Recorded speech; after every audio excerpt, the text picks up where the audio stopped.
TVT au cœur de l'information.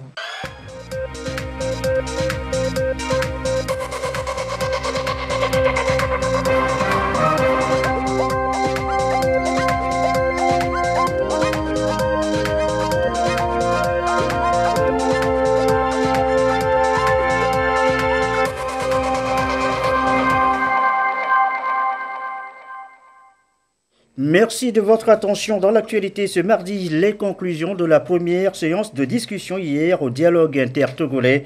Après l'ouverture dans la matinée, les travaux se sont poursuivis jusqu'à terre dans la nuit d'hier, lundi. La décentralisation processus en marche, quatrième réunion ce mardi du Conseil national de suivi.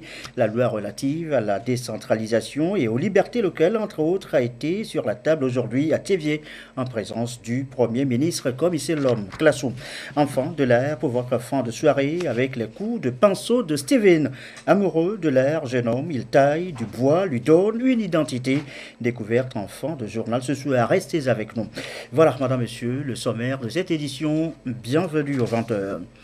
Bonsoir à tous. Jusque terre dans la nuit, je vous le disais tout à l'heure, ils se sont enfermés à huis clos après l'ouverture dans la matinée du dialogue intertogolais, pouvoir et opposition, les délégués des deux partis, en présence toujours du facilitateur, le chef de l'État ghanéen, Nana Akufo-Addo. Les délégués, vous disiez, sont entrés dans le vif du sujet, notamment sur les mesures d'apaisement, les conclusions de cette première séance, le point avec le porte-parole de l'équipe de facilitation. Il est au micro de Félix Simdacha. La première décision importante qui a été prise porte sur la question de la représentation et l'inclusivité. Les deux partis ont convenu que la délégation gouvernementale serait la bienvenue aux discussions en tant que groupe autonome. La coalition des 14 partis d'opposition a convenu qu'à son tour, il augmenterait leur nombre en fonction du nombre convenu par le gouvernement. Lors de la session plénière, les deux partis, conformément à leur règlement intérieur convenu, ont discuté de la question principale de la confiance, de l'apaisement et du renforcement de la confiance. À cet égard, le président Akufo-Addo, président pour l'occasion, a fait part des concessions suivantes, faites par son homologue togolais lors d'une réunion présidente entre les deux présidents un peu plus tôt cet après-midi. Première décision, grâce présidentielle une grâce présidentielle a été signée et sera publiée le 19 février. Il portera sur la libération de 45 sur les 92 personnes détenues dans les prisons du pays à la suite de leur participation aux manifestations. Secondo, le cas de 7 personnes emprisonnées à la suite des incendies des marchés et de maîtres de 2013-2014 serait traduit devant les tribunaux pour que les tribunaux étudient une demande de ce que les avocats appellent liberté provisoire d'ici mercredi 21 février. Les autres détenus, à cause de leur participation aux manifestations, verront leur cas examiné par la justice togolaise afin de déterminer leur sort après étude du bien fondé de leur cas particulier, cas par cas. Ensuite, les deux parties ont également accepté la suspension des manifestations en attente des résultats découlant du dialogue. Ils ont par ailleurs indiqué qu'en ce qui concerne les questions en soupçon relatives à l'apaisement et au renforcement de confiance, ils appréciaient un retour avant la prochaine réunion conjointe. Ici, on parle de 14 partis. C'est-à-dire, il y a d'autres mesures qui devaient être prises pour mettre tout le monde en confiance. Pas toutes les mesures qui ont été prises. Donc, les 14 partis demandent à ce que s'il y a d'autres, qu'ils soient informés de la suite avant la prochaine réunion, c'est-à-dire le vendredi. Mais là, ils vont informer le président du Ghana. En plus, les 14 partis d'opposition ont indiqué qu'ils ont vu qu'il y a des préparatifs pour des élections locales et législatives. Et ils ont demandé à ce que la partie gouvernementale fasse un effort pour suspendre ces activités jusqu'à ce que la partie de l'ordre du jour qui discute des réformes électorales soit terminée. Bon, la partie gouvernementale a accepté de considérer la demande et ils donneront suite à cette demande à la prochaine réunion. La réunion a ensuite examiné lié au projet de retour à la Constitution de 1992 et diverses interventions ont été faites des deux côtés.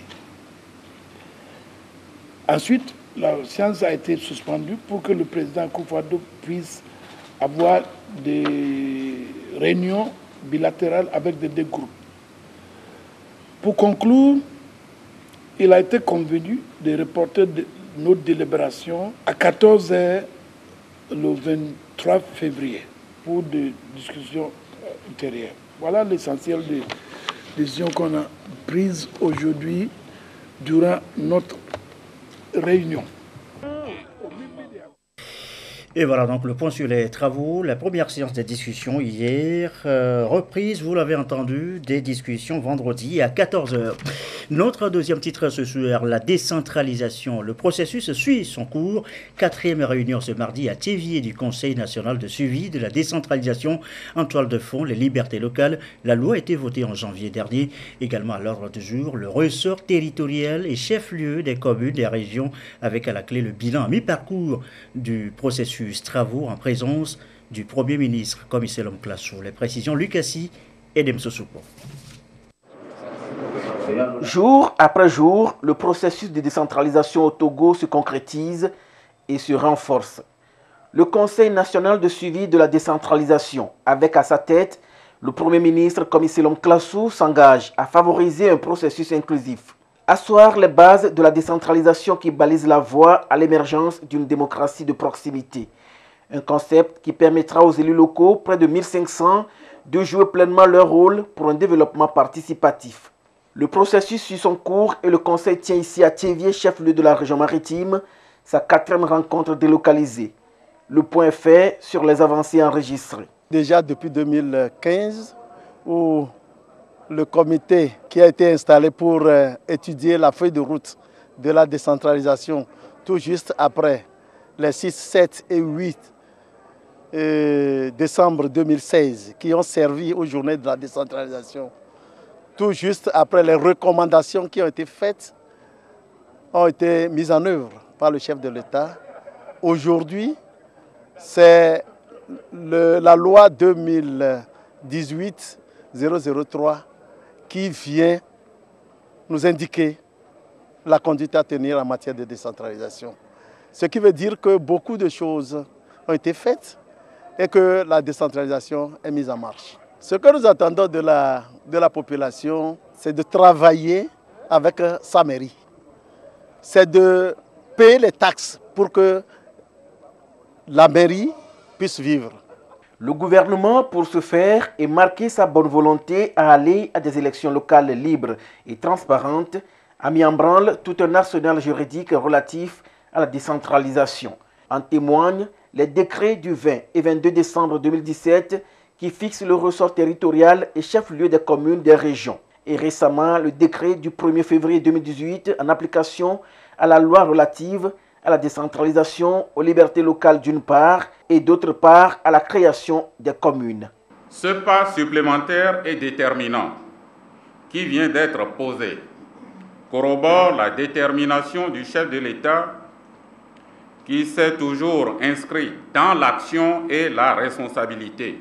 Le 3 janvier 2018, lors de son vœu à la nation, je répète, l'aboutissement du processus de décentralisation permettra aux collectivités territoriales de se doter de représentants élus à l'issue des consultations locales attendues avec impatience.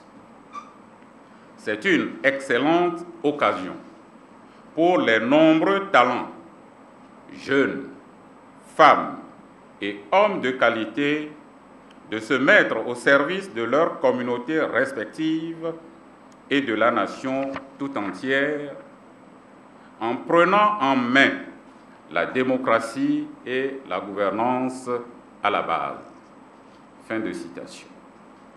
Comme vous le voyez, le gouvernement, sous le leadership du président de la République, affiche la volonté d'aller jusqu'au bout en créant les conditions pour la gestion participative, en vue d'améliorer de manière significative la qualité de vie des populations et pour assurer un développement durable.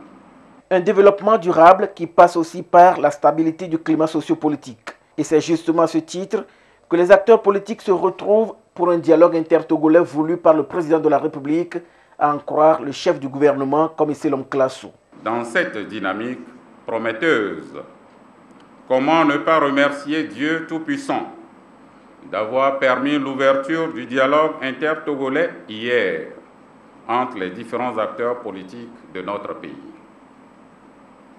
C'est le lieu pour moi d'adresser notre admiration et gratitude au président de la République, son Excellence M. Faure Essoz-Imna Gnassingbé, pour son courage politique et la lucidité et la sérénité avec lesquelles il conduit notre pays depuis toujours, mais particulièrement durant la période de mouvements sociopolitiques.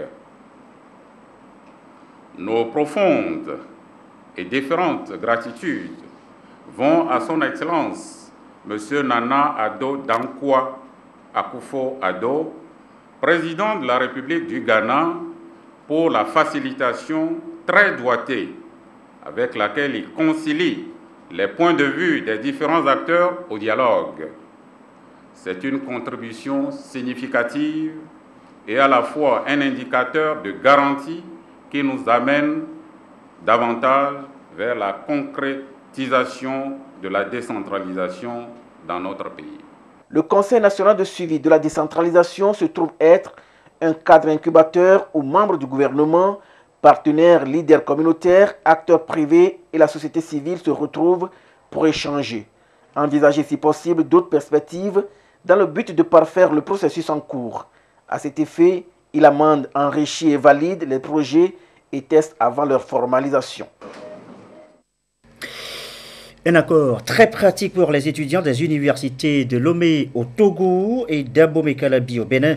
Les deux institutions viennent de signer une convention avec la CEB, la compagnie électrique du Bénin. Accord qui ouvre la voie aux étudiants concernés pour aller se perfectionner dans les entités de la CEB. Le compte rendu de la cérémonie Eliagua de Douaré. C'est une convention tripartite appelée à insuffler une nouvelle dynamique au secteur de l'énergie électrique du Togo et du Bénin. À travers cet accord, la compagnie électrique du Bénin CEB, l'université de Lomé et l'école polytechnique d'Abomey-Calavi s'engagent à mener de concert des activités de formation, de recherche scientifique, de transfert technologique dans les domaines de la production, du transport et de la distribution de l'énergie électrique. Ce qui va permettre aux jeunes d'adapter la théorie à la pratique et de contribuer au développement et à l'extension de l'énergie électrique dans les deux pays. Nous formons des étudiants, il faut leur permettre de se familiariser avec la pratique. Et à travers ce partenariat, c'est l'INSI qui est mis en avant et bien d'autres facultés.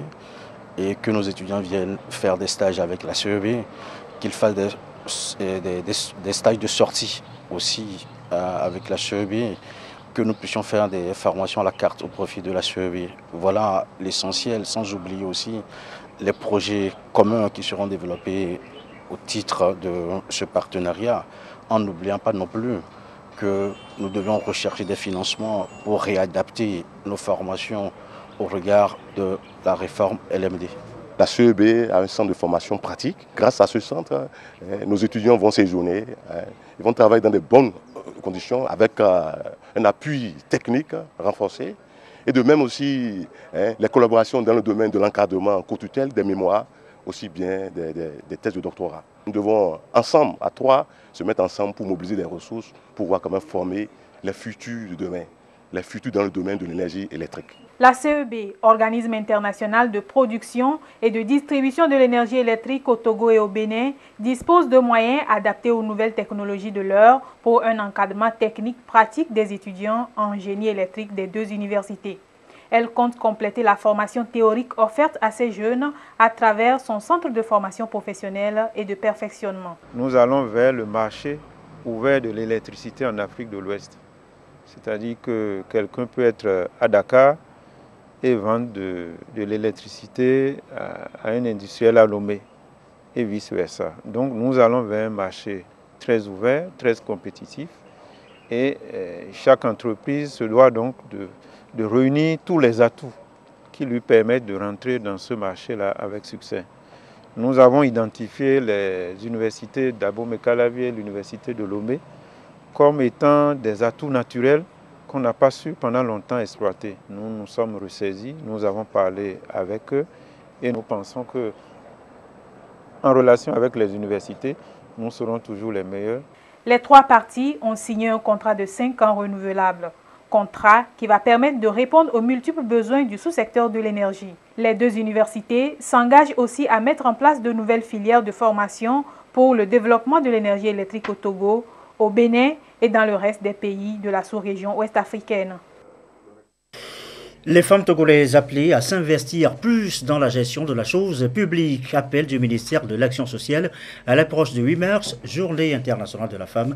Un prélude donc à cette journée, cette rencontre d'échange ce mardi entre le ministère et les femmes togolaises. Les précisions avec Nathalie Panegui.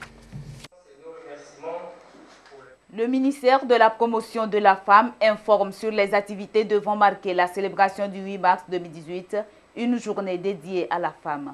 Au Togo, les réflexions vont porter sur la participation de la femme à la gouvernance publique, engagement et défis.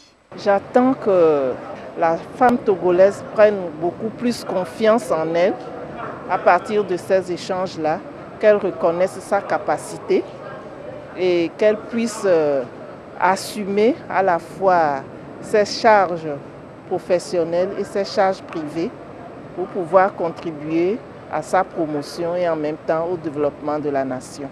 Les gens n'ont pas confiance à la femme, alors que la femme, elle fait des choses concis. Quand vous êtes une femme au volant et vous faites un peu d'erreur, les gens sous-estiment, ils disent « oh, c'est une femme ». Alors qu'en réalité, la femme conduit avec beaucoup plus de conscience, elle est vraiment efficace sur son volant, elle fait moins d'accidents que les hommes. Donc nous devons amener la femme togolaise à savoir que la gouvernance, l'État, le pays appartient aux hommes comme aux femmes et que nous devons vouloir nous-mêmes laisser de côté tout ce que nous avons eu comme éducation de base et savoir que ce que l'homme peut faire, la femme est capable de le faire aussi. Selon les statistiques actuelles au Togo, le Parlement compte 17 femmes sur 91 députés, 6 femmes sur 26 ministres et 2 femmes sur 39 préfets. Les délégations spéciales des communes et préfectures sont quant à elles présidées uniquement par les hommes. Il faut donc agir pour permettre à la femme d'occuper de plus en plus les postes électifs, surtout que l'année 2018 est un rendez-vous électoral au Togo. L'année 2018 dans notre pays est une année d'élection et il est question de mettre l'accent sur la participation de la femme, surtout la participation politique, la gouvernance politique au niveau de comment les femmes doivent participer à ces élections locales et législatives.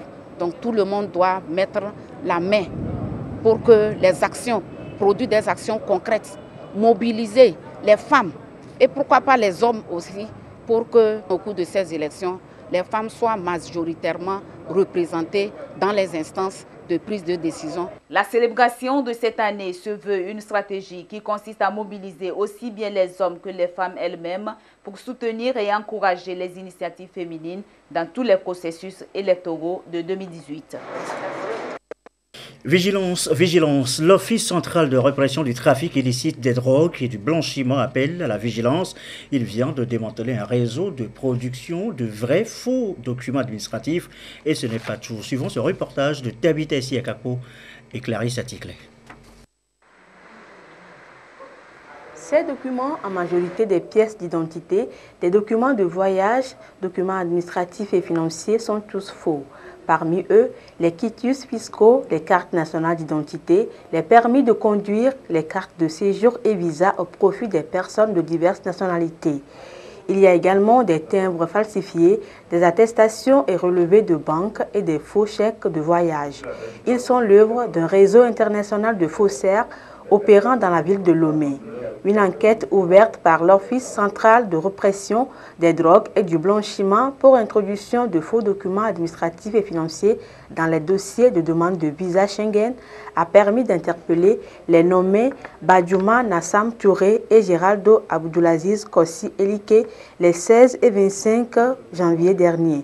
Les investigations ont conduit également à l'interpellation d'autres personnes, notamment les sœurs Adosama, John Cédric Edio et Bawara Dewama, le 26 janvier dernier.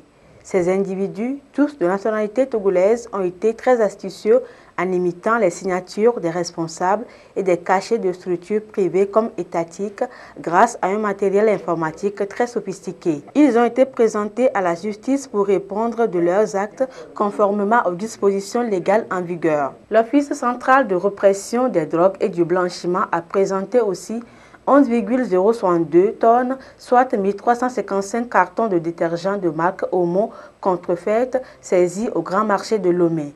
L'enquête se poursuit pour identifier les autres acteurs de ce commerce illicite.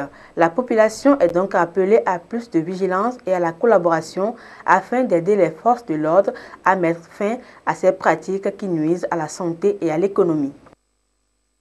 La vigilance accrue aussi et surtout dans nos services de douane, la douane togolaise justement, qui se prépare pour la deuxième édition des journées du commissaire en douane agréé.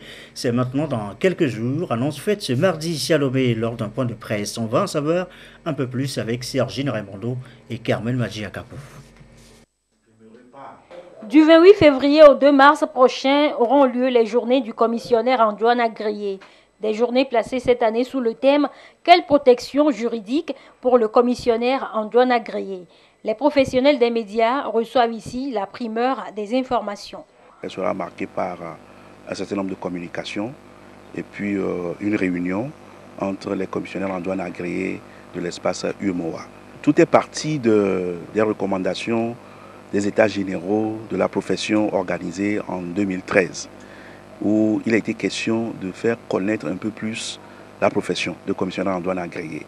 Et vous allez remarquer que le thème de la première édition était la place du commissionnaire en douane agréé dans la chaîne logistique internationale. Ça nous a permis de situer ce que le commissionnaire en douane agréé fait dans la chaîne logistique. Le thème « Quelle protection juridique pour le commissionnaire en douane agréé » arrive à point nommé puisqu'il permettra aux agréés en douane de mieux connaître la législation togolaise qui régit leurs fonctions.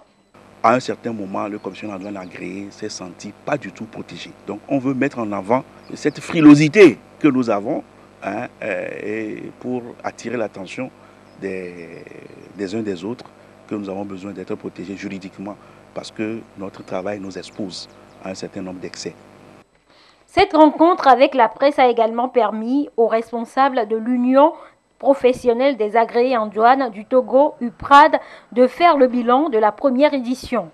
Un bilan jugé positif puisque la première édition a donné l'occasion aux membres de jeter les bases de la Fédération des commissionnaires agréés en douane de l'UMOA. L'actualité, c'est aussi le projet Entraide agricole, une initiative de l'ONG ASDI, Action sociale pour le développement agricole, qui vient en appui au gouvernement dans le secteur agricole, et ceci à travers la création d'emplois. Un projet présenté hier lundi à la presse. Des précisions avec Nathalie Panengi. L'ONG Action sociale pour le développement intégral veut contribuer à faire booster la production agricole togolaise tout en créant de l'emploi stable et décent en milieu rural. C'est à travers le projet Entraide agricole. Ce modèle, dont la première phase va couvrir la période de 2018 à 2028, ambitionne d'apporter un appui aux initiatives en cours. Tous les jours, les Togolais produisent des centaines de quantités de pain. Mais ce pain est produit avec le blé et le Togo ne produit pas le blé. Il faut commencer par réfléchir autrement en utilisant ce que nous produisons, incorporer ne serait-ce que 40% du maïs dans cette farine-là et faire du bon pain. Parce que pour ceux qui ne le savent pas, dans les avions et en Europe, ils servent le pain à base du maïs. Et chez nous, qu'est-ce qu'on en fait? Voilà. Donc c'est un projet révolutionnaire qui veut d'abord produire en quantité et ensuite lancer la transformation de ces produits pour booster la production nationale. 1000 jeunes seront recrutés pour la mise en œuvre de ce projet qui va contribuer à l'atteinte des ODD 1, 2, 8, 12 et 13, rien qu'en valorisant les terres agricoles cultivables non exploitées. Nous avons comme objectif d'aider les jeunes à créer de l'emploi, mais des emplois soucieux des impératifs écologiques. Donc en ce sens, nous avons développé des modèles qui s'inspirent de la nature, inspirés par ce qu'on appelle aujourd'hui l'économie bleue. Les 1000 jeunes qui vont être recrutés, formés et déployés sur le terrain pour produire dans des conditions de création de valeur de richesse et de rémunération intéressantes nous intéressent. Donc concrètement, il s'agit pour la NPE de surveiller et de pouvoir donner le programme aide pour renforcer l'équipe qui va manager ce programme de Lomé à Dapan pour les renforcer.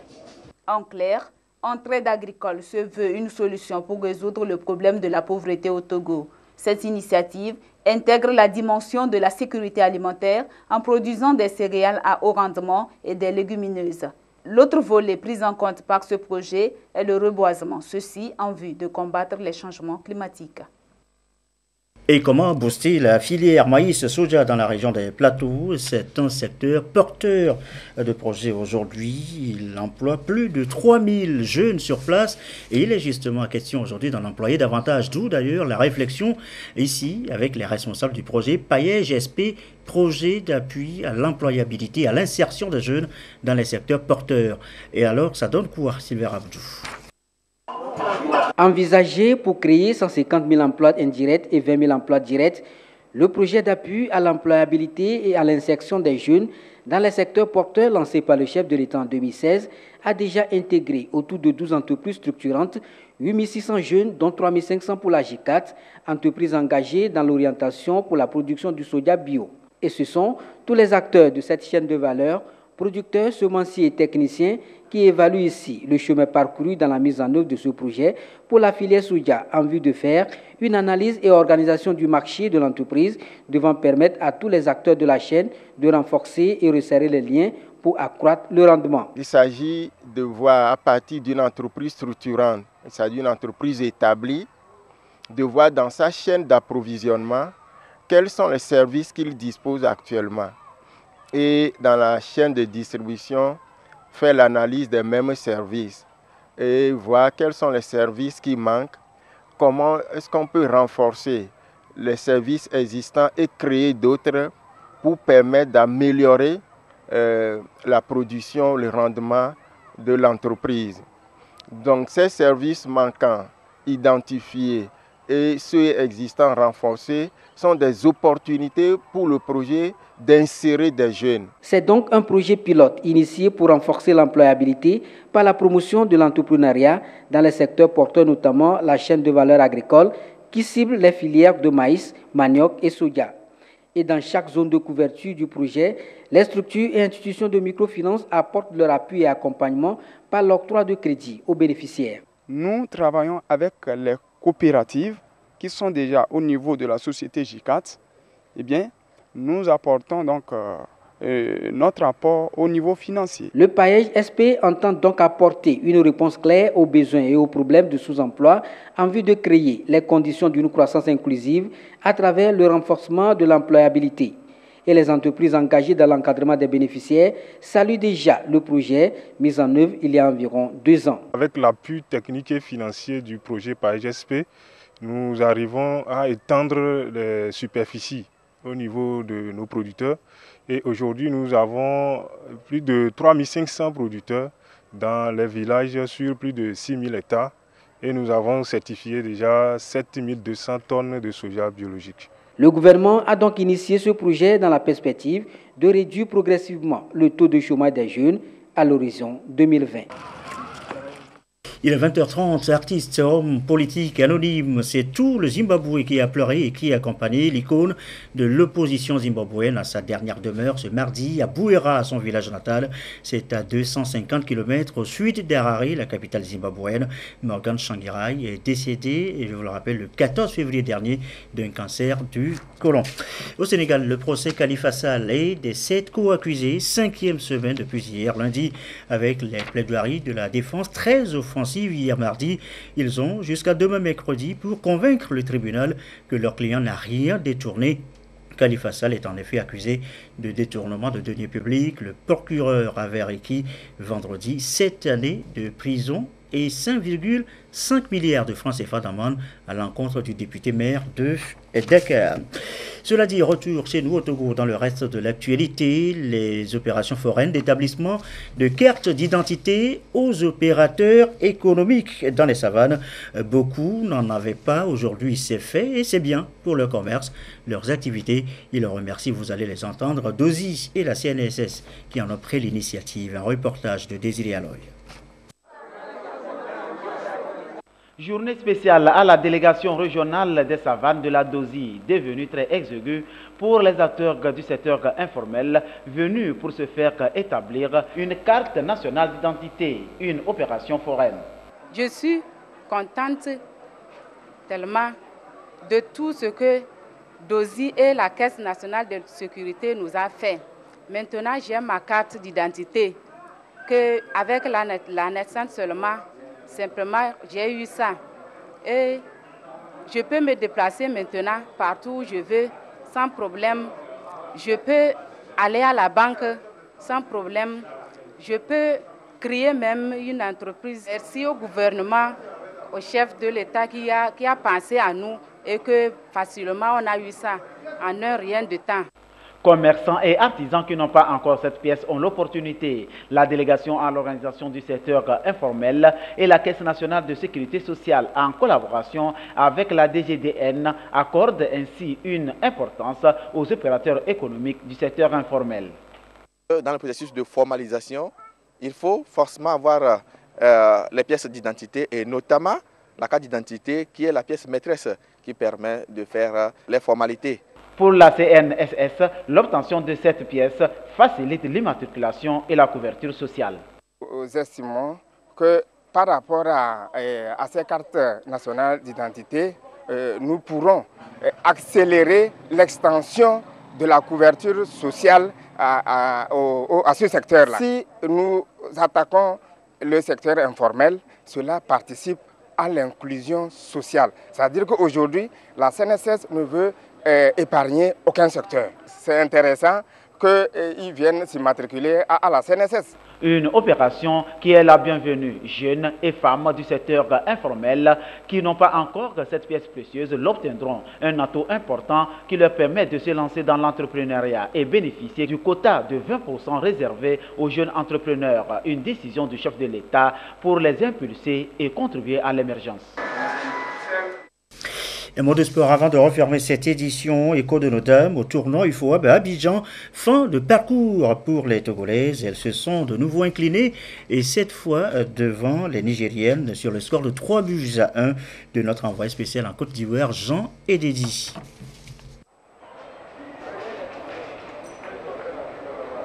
Pour cette rencontre avec le Nigeria, les dames du Togo éliminées après leur deuxième match n'ont pas joué en victimes résignées.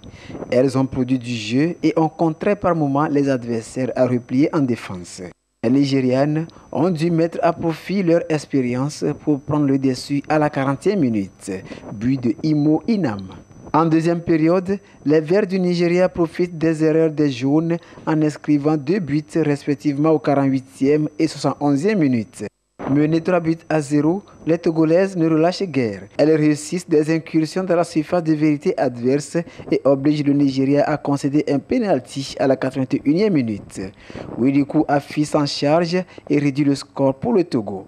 3-1, score final. On a fait un jeu collectif, c'est ce qui a fait que on n'a pas pu encaisser beaucoup de buts aujourd'hui. À Lomé, j'avais dit que j'allais marquer contre le Nigeria. Donc, actuellement ici, je me sens très soulagé. L'objectif de notre participation à ce tournoi, c'est de nous jauger par rapport aux autres, ceux qui étaient déjà sur le terrain avant nous. Et c'est ce qui est fait. Nous avons pu nous jauger avec les meilleurs de l'Afrique du moment, notamment le Nigeria, le Mali, le Sénégal. Notre participation nous a permis de connaître le niveau réel de notre football, de notre équipe nationale féminine. Et je crois qu'à partir des enseignements que nous avons pu tirer de nos échecs que nous avons eus ici, nous allons disposer d'un cahier de charges pour l'équipe nationale féminine qui sera mise en œuvre à partir même de notre retour au pays.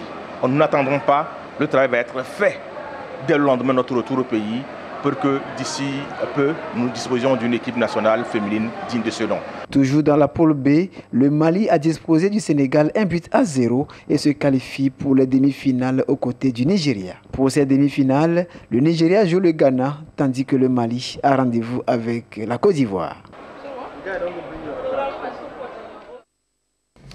Et notre artiste Steven à suivre dans nos prochaines éditions. Merci à vous qui nous suivez ce soir à Théouta dans les lacs et comme d'habitude, toujours fidèlement. Très belle soirée.